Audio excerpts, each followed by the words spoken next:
খোকন, এই মুহূর্তে কোন জায়গায় আছেন আপনি এবং কি খবর একটু জানাবেন? মহাসড়কের যানজট আছে কিনা, সব মিলিয়ে কি অবস্থা দেখছেন? আমি এখন রয়েছি ঢাকা চট্টগ্রাম মহাসড়কের কুমিল্লার পদুয়ার বাজার এলাকায়। এখান দিয়ে কিন্তু চট্টগ্রাম সহ চাঁদপুর, নোয়াখালীর যে দূরপাল্লার বাসগুলো রয়েছে এবং অন্যান্য যানবাহন রয়েছে সেগুলো যাওয়ার একমাত্র পথ এখান দিয়েই।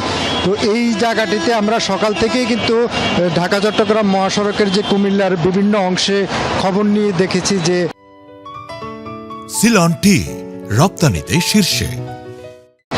বিশেষ করে ইউটার্ন এলাকাগুলোতে আসলেই কিন্তু গাড়ির ধীরগতি হয়ে যায়, অর্থাৎ ইউটার্নের কারণে কিছুটা বিলম্বিত হচ্ছে। এছাড়া যে অন্যান্য যে মহাসড়ক লাগোয়া যে স্টপেজগুলো রয়েছে সেখানে কিন্তু যত্রতত্র বাসের যে স্ট্যান্ড বানানোর ফলে কিন্তু যারা দূরপাল্লার যানবাহন রয়েছে সেটিও কিন্তু থেমে থেমে চলতে হয় এবং মহাসড়কে এক পাশ দখল করে বাস স্ট্যান্ডের কারণে কিন্তু যারা দূরপাল্লার বাসে করে কুমিল্লার যাত্রী আসেন তারা কিন্তু অনেকটা ঝুঁকি নিয়েই সড়কের মধ্যেই নামতে হচ্ছে।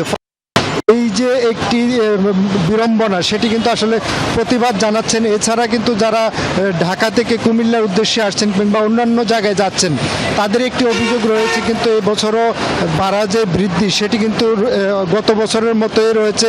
অর্থাৎ এই অভিযোগের পাহাড় কিন্তু আসলে ঢাকা চট্টগ্রাম মহাসড়ক জুড়ে কিন্তু যাত্রী সাধারণের মুখে।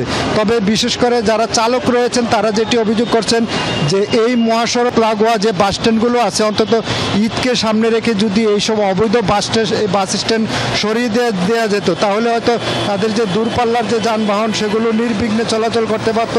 এছাড়া ইউটার্নগুলোতেও কিন্তু পর্যাপ্ত যে ট্রাফিক ব্যবস্থা না থাকার ফলে কিন্তু আসলে সাধারণ মানুষের ভোগান্তি আগের মতোই রয়ে গেছে।